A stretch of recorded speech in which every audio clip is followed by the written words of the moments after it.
आपने हमारे चैनल को अभी तक सब्सक्राइब नहीं किया है तो सब्सक्राइब करें और बेल आइकन की घंटी बजाइए ताकि आने वाली हर खबरें आपको मिलती रहे।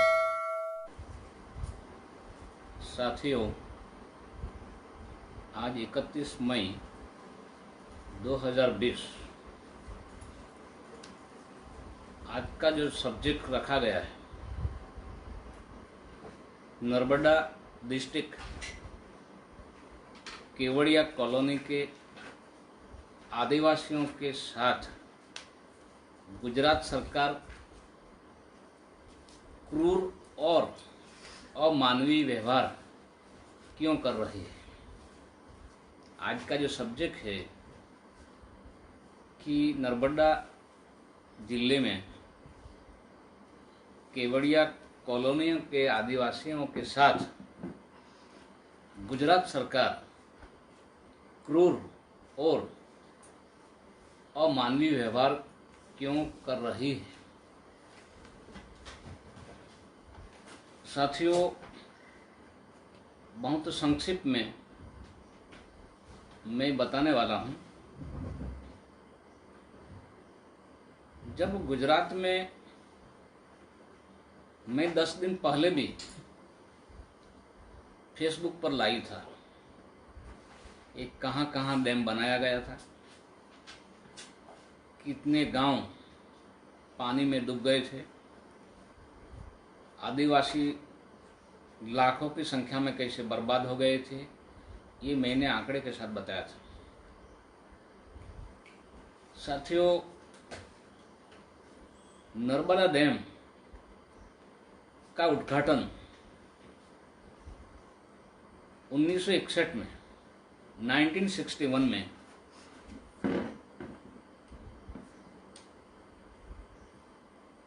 प्राइम मिनिस्टर पंडित नेहरू ने किया था।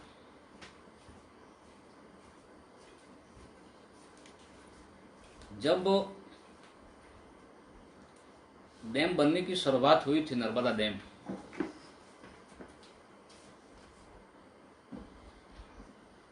तो साथ साथ आदिवासियों का विरोध भी शुरू हो गया था, क्योंकि राष्ट्रहित के नाम पर, राष्ट्रीय एकता के नाम पर कोई भी योजना सरकार लाती है तो जिस आदिवासियों का जो पूरा जीवन, जमीन जायदाद तबाह और बर्बाद हो जाती है, तो उसके लिए जो व्यवस्था करनी चाहिए, ये मुझे लगता है आज़ादी के बाद जिस तरीके से व्यवस्था होनी चाहिए, ये बिल्कुल नहीं की थी। साथी मित्रों, आप सभी को मालूम है कि भारत के जो दुश्मन कितने चालाक चबराक है।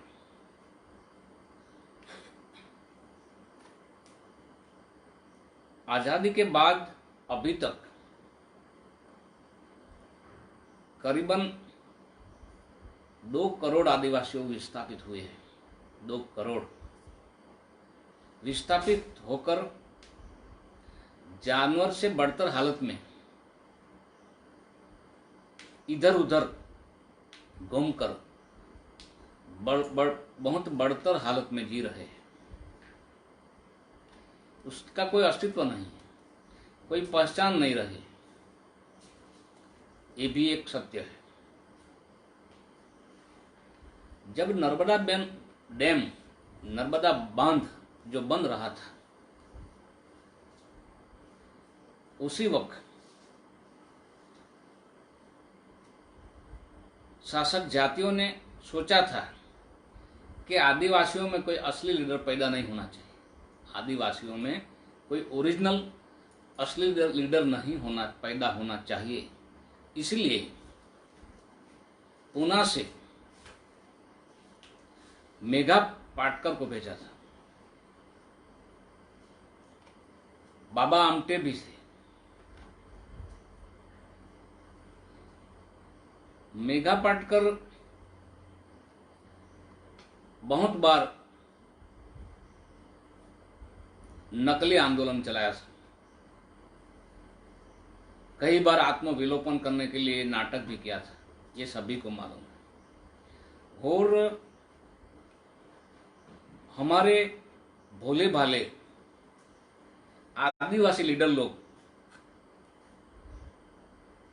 जो कांग्रेस पार्टी के माध्यम से आदिवासी संगठनों बनाया गया था, ये आदिवासी संगठनों के जो लीडर लोग भी मेघा पाटकर के साथ, मधुसूदन मिस्त्री के साथ, बाबा आमटे के साथ जुड़े थे। और डैम बन गया था। करीबन 4 लाख आदिवासी बेघर हो गए थे, विस्थापित होकर जिंदगी तबाह और बर्बाद कर दी थी। और मेघा पाटकर देश और दुनिया में हीरो बन गई है।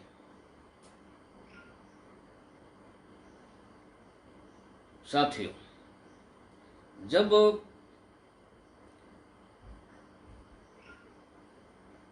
दस साल पहले गुजरात का मुख्यमंत्री नरेंद्र मोदी था, उसी समय अहमद पटेल को आगे करके अखबार में बार बार बताया गया था कि अहमद पटेल ने डिमांड की थी केंद्र सरकार के सामने कि नर्मदा डैम की ऊंचाई, नर्मदा डैम की हाइट 21 मीटर बढ़ाया जाए। इसलिए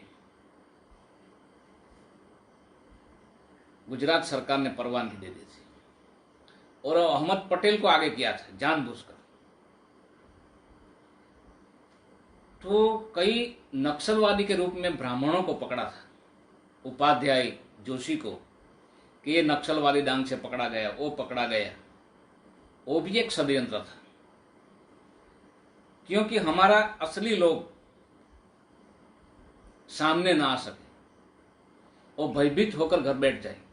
इसलिए ब्राह्मणों को, नकली लीडरों को पकड़ा गया और नक्सलवादी करार दिया था। साथियों, और आप सभी को जानकारी होनी चाहिए, अगर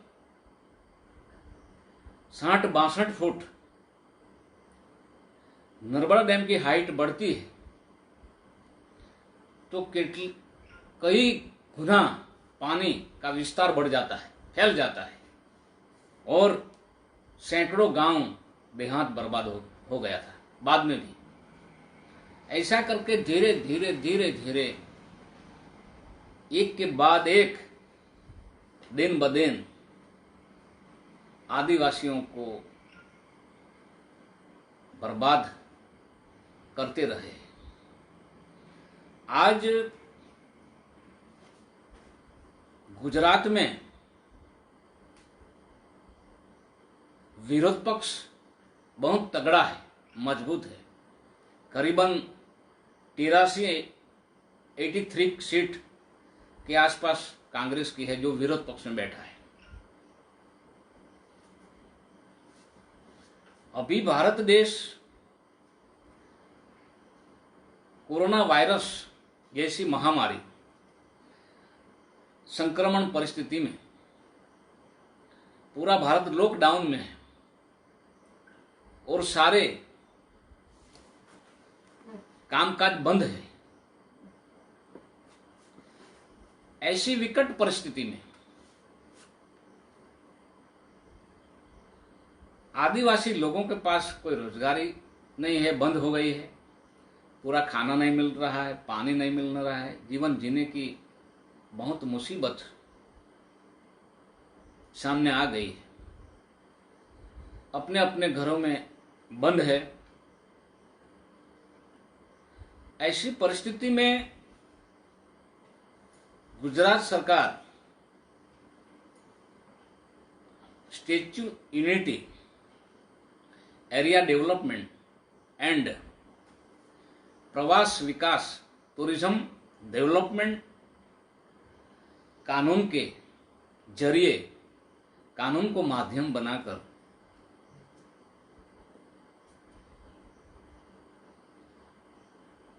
आदिवासियों के घरों में घुसकर महिलाओं को, बच्चों को, बूढ़े बीमार आदिवासियों को, मजलूम आदिवासियों को घर में से पुलिस के माध्यम से निकाल कर बाहर धकेल कर बाहर किया जा रहा है, जेल में ठूंस रहा है। कई आदिवासी आगवानों को डिटेन कर रहे हैं। ये बिल्कुल क्रूर, घातक और मानवीय कृत्य है। भारतीय संविधान में 244 अनुच्छेद 1 और 2, अनुच्छेद 244 इन ब्रैकेट 1 और 2, अनुसूची 5 और 6 में मौलिक अधिकार दिया गया है। सेल्फ रूलिंग के लिए, स्वायत्त शासन करने के लिए मौलिक अधिकार दिया गया है। सेफ्टी गार्ड भी दिया गया है। और फिर भी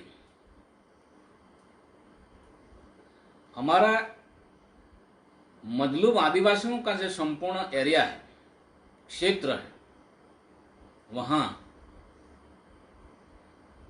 भारतीय संविधान का अमल करने के बजाय खुल्लम खुल्ले उल्लंघन करके, जमीन से बेदखल करके उसको ऐसी विकट परिस्थिति में सत्ता का दुरुपयोग करके पुलिसों के माध्यम से महिलाओं को, बच्चों को, माताओं को घर में से घुसकर पकड़ कर बाहर भगाया जा रहा है। ये बहुत निंदनीय और दुखद घटना है। साथी मित्रों, नर्मदा डैम बनाया गया पार्ट 1 में, उसमें तो हजारों आदिवासियों की जमीन पानी में डुबा दिया और आज हजारों आदिवासियों का कोई ठिकाना नहीं, कोई अस्तित्व नहीं। और बाद में सरदार पटेल,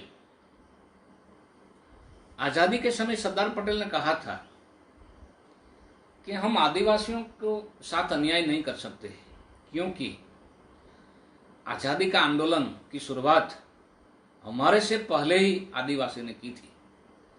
हमने चालू किया आजादी का आंदोलन, हमारे से पहले आदिवासियों ने आजादी का आंदोलन चलाया था। उसके साथ हम अन्याय नहीं कर सकते। लेकिन दुश्मनों को मालूम है आदिवासियों को और कुंभी पटेल लोगों के साथ लड़ाई करवाने के लिए, झगड़ा करवाने के लिए वहां सरदार पटेल की तस्वीर बनाई गई और सरदार पटेल की तस्वीर का कॉन्ट्रैक्ट चीन को दिया गया था। और अभी अभी चीन ने हमारा जो आदिवासी एरिया है, लद्दाख पूरा आदिवासी एरिया है, सिक्किम के साइड में पूरा आदिवासी एरिया है, माउंट एवरेस्ट के एरिया में हमारा आदिवासी एरिया है, वहां चीन की मिलिट्री ने कब्जा कर लिया है। ये भी बहुत दुख की बात है। और चीन को कॉन्ट्रैक्ट दिया था सरदार पटेल की तस्वीर बनाने के लिए। तो सरदार पटेल की तस्वीर बनाने के लिए करीबन 3,500 करोड़ रुपया खर्च हुआ था। और पूरे देश में पब्लिक्स जाहिरात में जाहिरात करने में करीबन 60,000 करोड़ रुपया खर्च हुआ था।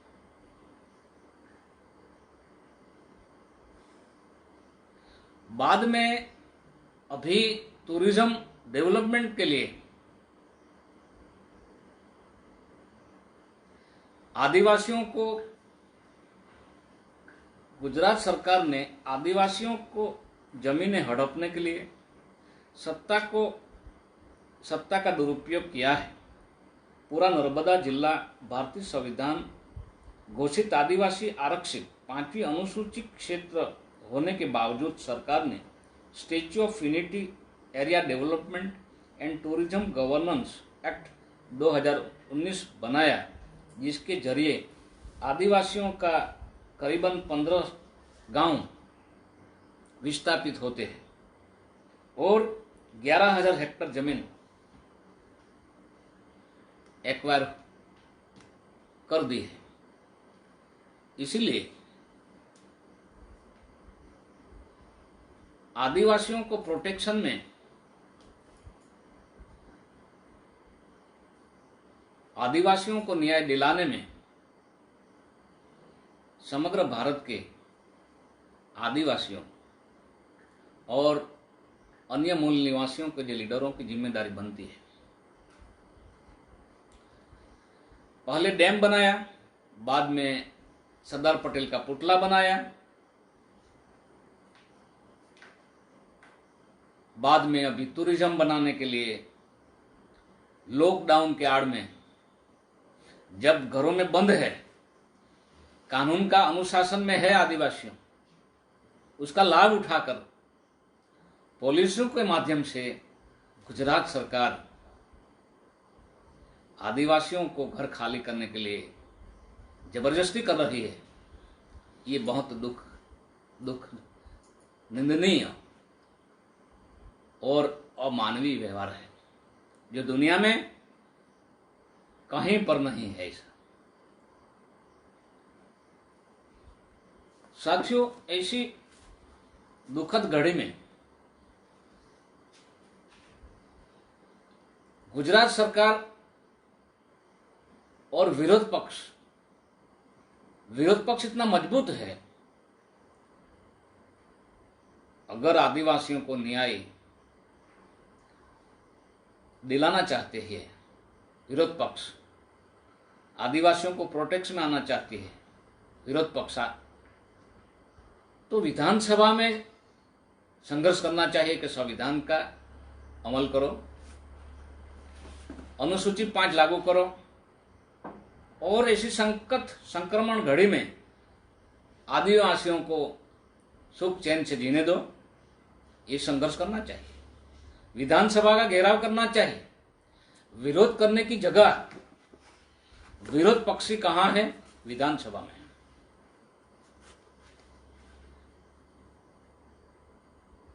साथियों,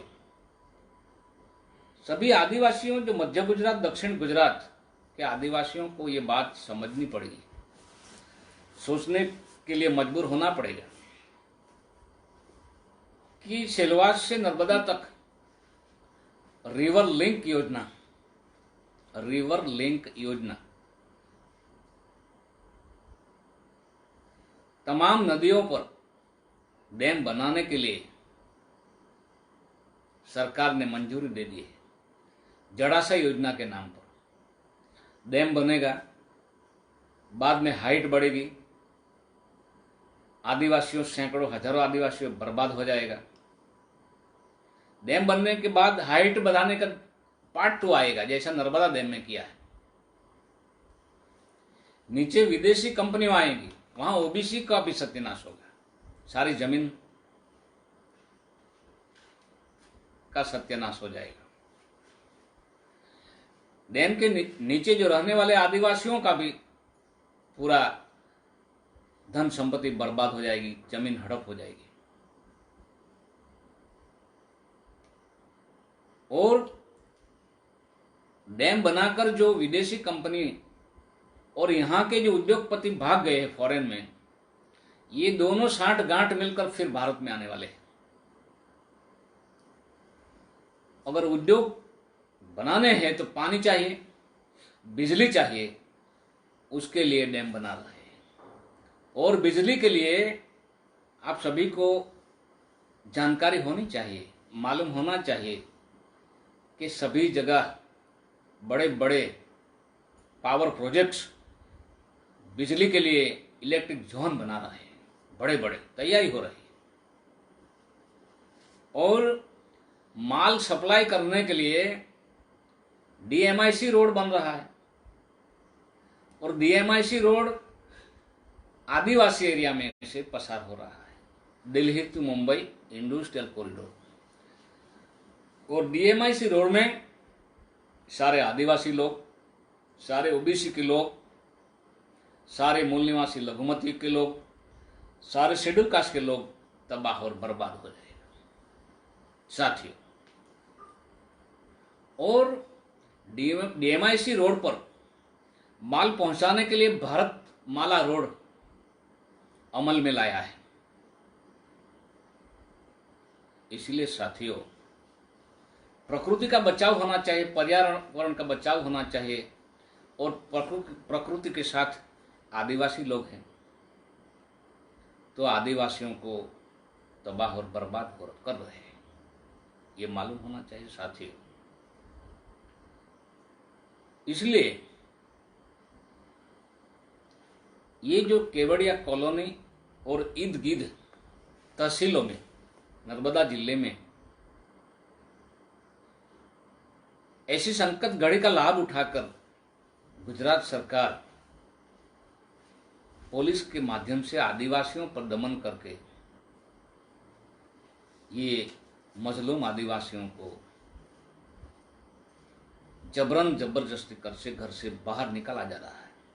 सोशल मीडिया पर वीडियो वायरल हो रहा है तरह तरह का। इसीलिए आदिवासियों को न्याय दिलाने के लिए समझौता नहीं चाहिए। जैसा बिरसा मुंडा ने आंदोलन किया, जैसा संथाल विद्रोह में चांद, भैरव और कानो तीन आदिवासियों ने लीडरशिप ली थी, नेतृत्व किया था, बाद में फांसी दी थी अंग्रेज सरकार ने। 1855 में संथाल विद्रोह बहुत बड़ा हुआ था, बाद में अंग्रेजों को जमीन देनी पड़ी थी। इसीलिए दुश्मन बहुत चालाक है, चबराक है, चित्तर है। दुश्मन के पास स्फूर्ति है, चित्ता जैसी चपड़ता है। तो दुश्मन के पास बगले जैसा ध्यान है कि कैसे बर्बाद किया जाए, कब बर्बाद किया जाए। दुश्मन के पास कोवे जैसी चतुराई है और सियाल, जैकल जैसी लुच्चाई है, बेईमानी है। इसीलिए अंग्रेजों ने 1919 में कहा था, 1919 में, सन 1919 में अंग्रेजों ने कानून पास कर दिया था कि ब्राह्मणों के पास न्यायिक चरित्र नहीं है, इसलिए जज नहीं बनाया जाए। न्यायिक चरित्र नहीं, बिल्कुल सही है। आज सुप्रीम कोर्ट में 60-65 दिन में सुप्रीम कोर्ट के माध्यम से, लोकतंत्र में भारतीय संविधान के माध्यम से जो आदिवासियों को, ओबीसी को, लघुमतियों को जो मौलिक अधिकार दिया गया था, ये मौलिक अधिकार का हनन कर रहे सुप्रीम कोर्ट के जज। आदिवासी एरिया में जो टीचरों को 100% आरक्षण दिया था, वो judgement high court, Andhra Pradesh high court का जजमेंट खारिज कर दिया था। और खास करके हमारे जो कामदार है, लाखों की संख्या में, आदिवासियों में काफी मजदूर लोग हैं, ओबीसी में है, लघुमतियों में है, उसके साथ कैसा व्यवहार किया गया, आप सभी को जानकारी है। ऊपर से कानून बनाकर उत्तर प्रदेश, राजस्थान, मध्य प्रदेश में कानून बनाकर 8 घंटे से 12 घंटा कर दिया, और कोई कंप्लेन, शिकायत नहीं करेगा कामदार। जब चाहे तब उद्योगपति उसको निकाल सकता है, उसके साथ व्यवहार कर सकता है, ऐसा कानून बना दिया।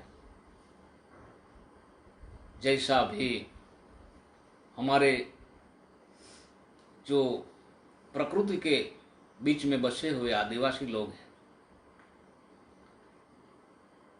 उसके लिए संविधान का पूरा प्रोटेक्शन होकर भी बावजूद भी प्रवास निगम के नाम पर कभी एयरपोर्ट बनाएंगे तो आदिवासियों को विस्थापित करेंगे, कभी मिलिट्री जंक्शन बनाएंगे, कभी प्रवासी विदेशियों को रहने के लिए जगह, बिल्डिंग बनाएंगे। ऐसा करके धीरे धीरे आदिवासियों को बर्बाद और तबाह कर रहे हैं। तो हमारी फर्ज, हमारा कर्तव्य बनता है, क्योंकि पूरी दुनिया में आदिवासी लोग रहते हैं। इतिहास भी हमारा बहुत भव्य है। हमारा पूर्वजों को इतिहास, एक तो आदिवासियों को पूरी जानकारी नहीं है, अगर जानकारी है तो आधी अधूरी है।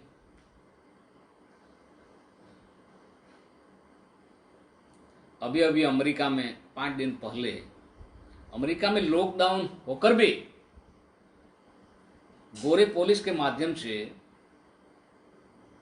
एक अश्वेत आदिवासी की हत्या हुई। एक अश्वेत आदिवासी मारा गया था, एक अश्वेत मूल निवासी मारा गया था। पूरे अमेरिका के आदिवासी रोड पर आ गए। अभी अभी की बात है। तो हमारे पास, हम कोई भी एक्शन करते हैं तो ये रिएक्शन में आ जाते हैं। जैसा एक उदाहरण मैं देता हूं, करीबन 9-10 साल पहले माननीय छोटू वसावा जी ने संविधान, गुजरात में, पूरे गुजरात में संविधान यात्रा निकाली थी। ये बहुत गौरव की बात है, क्योंकि संविधान में सभी को न्याय, भाईचारा, मानवता, समानता की बात कही, सभी को दिया है। ये नेतृत्व छोटू भाई जी ने संविधान यात्रा निकाली थी। तो लोग जागरूक हो रहे हैं। उस समय लोग जागरूक हो रहे थे। ये काउंटर करने के लिए आरएसएस की जो भी राष्ट्रीय पार्टी द्वारा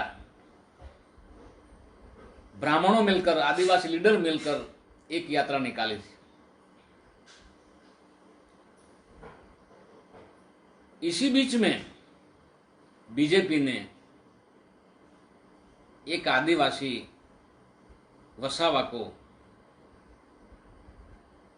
भाजपा का प्रमुख बनाया गया था, वो भी एक मालूम है साथी। और counter revolution and counter revolution, क्रांति और प्रति क्रांति का दौर चालू है। ऐसी घड़ी में कोई भी संगठन स्वावलंबन होना चाहिए, स्वनिर्भर होना चाहिए, निर्णय हमारा होना चाहिए, पॉलिसी हमारी होनी चाहिए, तो ये काम हो सकता है। नहीं तो गुजरात में अभी मैं बार बार कह रहा हूं कि विरोध पक्ष बहुत तगड़ा, मजबूत है। एक दिन में नहीं, 1 घंटे में ये समस्या का समाधान कर सकते हैं। ये कोई बड़ी बात नहीं। इसलिए विरोध करने की जगह विधानसभा में है, ये भी समझना होगा। एक आदिवासी भाई, परसों दिन में ब्राह्मणवाद के बारे में पोस्ट रखी थी, तो ये कमेंट की थी कि ब्राह्मणवाद को हम निपटा लेंगे, लेकिन ये आदिवासी की समस्या क्या करेंगे। तो मैं ये भाई को भी, अगर सुनता है तो सुन लेना, ब्राह्मणवाद पूरी दुनिया में, पूरी दुनिया की समस्या बन गई। भारत में तो है ही। अगर केवड़िया कॉलोनी में सत्ता का दुरुपयोग करके पुलिस के माध्यम से ऐसी संकट घड़ी में अपने अपने घरों में लोग बंद हैं, खाना नहीं मिल रहा है, पानी नहीं मिल रहा है, जीवन जीने के लिए पैसा नहीं, ऐसी संकट घड़ी में पुलिस के माध्यम से घर में से आदिवासियों एक के बाद निकल रहा है। ये कौन कर रहा है? ये शासक जातियों द्वारा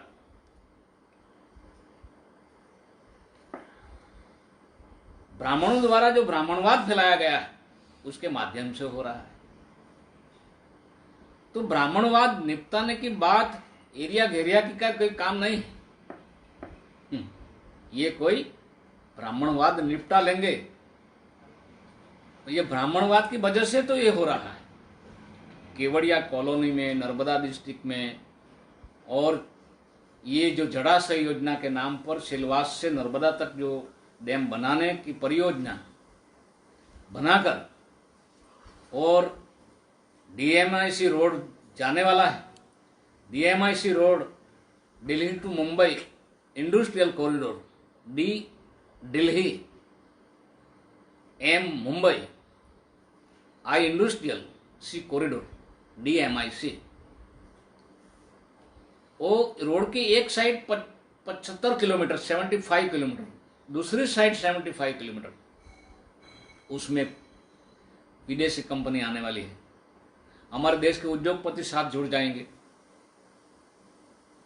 और उद्योगपतियों के बारे में आपने अभी देखा होगा कितने लोग मजलूमों के समर्थन में आए होंगे। आए तो मुस्लिम लोग आए हैं, सिख लोग आए हैं, हमारे लोकल लेवल पर जो सामाजिक लीडर लोग आए हैं। और भारत के इतिहास में ऐसी घटना, भारत ने दुनिया के इतिहास में, विश्व के इतिहास में ऐसी घटना कहीं पर भी घटित नहीं हुई है। जब सन 1853 में रेलवे की शुरुआत हुई थी लॉर्ड डेलहाउसी के माध्यम से, तब से अभी तक कहीं पर भी रेल का एक्सीडेंट हुआ है, ये अलग बात है। लेकिन रेल जहां निकली है जाने के लिए, ये भटक कर दूसरी जगह जा रही है। और मजदूरों को लेकर ऐसी सैकड़ों ट्रेन, करीबन 70-72 ट्रेन गोरखपुर जाने की बजाय दूसरी जगह, पटना मुजफ्फरपुर जाने की बजाय उड़ीसा 2 दिन में पहुंचने की बजाय 9 दिन 10 दिन, और कई कामगार भूखे मर के बेचारे मर गए, छोटे बच्चे छोड़कर मर गए। ये हालत मुजफ्फरपुर में देखा होगा। इसलिए अभी आप बीती जो बीत रही है आदिवासियों पर, तो उसको समाधान के लिए हमको ईमानदारी के साथ निष्पक्ष बनकर आदिवासियों को प्रोटेक्शन में, आदिवासियों को बचाव के लिए, अभी विज्ञान का युग है, पूरी दुनिया में आदिवासी लोग रहते हैं। उस दुनिया में कई ऐसा संगठन है, मानवतावादी संगठन, जहां तक हम नहीं पहुंच सके वो जाना पड़ेगा, क्योंकि शासक जाति हिटलर से भी भयानक है, डेंजर है।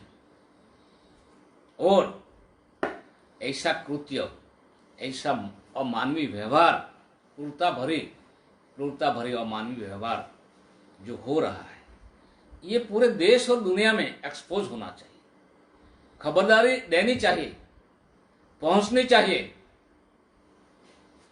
हमारे आदिवासी लोग आइसोलेशन में नहीं होना चाहिए। अगर आदिवासियों को सफल करने के लिए दूसरे बहुमत में अन्य मूल निवासी लोग हैं, उसके साथ भी कोलैबोरेशन, ध्रुवीकरण करके काम करना पड़ेगा, क्योंकि ये जालिम लोग हैं। और जालिम को विरोध में इस्लाम भी है, क्रिश्चन भी है, बुद्धिज्म भी है। और आदिवासी लोग तो प्रकृति के साथ रहने वाले लोग हैं। और आदिवासियों में जो नैतिकता है, ताकत है, चाहे शेर आ गया सामने, चाहे सांप आ गया सामने, वो सभी को पकड़ लेते हैं। तो डरने की बात नहीं, एक दिन मरना ही है, लेकिन सारा समाज को स्वाभिमान देकर, सारा समाज को मुक्ति दिलाकर मरने का प्रण करना चाहिए, निर्णय करना चाहिए। मैं मानता हूं कि आदिवासी जो भाई लोग हैं, शेड्यूल ट्राइब के लोग हैं, उसकी सारी समस्या पूरे भारत में और दुनिया में भी, चाहे कनाडा हो, कनाडा में भी काफ़ी आदिवासी लोग हैं, कोलंबिया हो, ब्राज़ील हो, निकारागुआ हो, फिजी हो, दुनिया में जो आदिवासी लोग हैं उसके साथ भी मिलना जुलना जरूरी है, एक दूसरे के कांटेक्ट में रहना जरूरी है। नहीं तो ये जो जालिम लोग हैं उसके विश्वास में रखकर आदिवासियों का कभी बचाव हो नहीं सकता है। तो मैं आपको, आदिवासी लीडरों को मेरा नम्र विनम्र निवेदन है कि ऐसी बहुत मुश्किल घड़ी में, संकट घड़ी में, जो सरकार पॉलिसियों के माध्यम से जो व्यवहार हो रहा है वो हर हालत में ये रुकना पड़ेगा। आदिवासियों जमीन से विस्थापित कर रहा है जबरदस्ती से, वो भी रोकना पड़ेगा और संविधान की 5वीं सूची का अमल करना पड़ेगा। इसीलिए हम एक होने के लिए प्रयास करेंगे और हम सफल रहेंगे, क्योंकि सच्चाई, सिद्धांत, प्रकृति हमारे साथ है, ये रुकने वाले नहीं। इसलिए साथियों, मैं ये आदिवासियों को ऐसी संकट घड़ी में साथ में हूँ, हमारा सारा संगठन साथ में है और हमारा प्रयास जारी रहेंगे। इसी आशा और विश्वास के साथ मैं मेरी बात समाप्त करता हूँ। जय आदिवासी, जय मूल निवासी, जय भारत।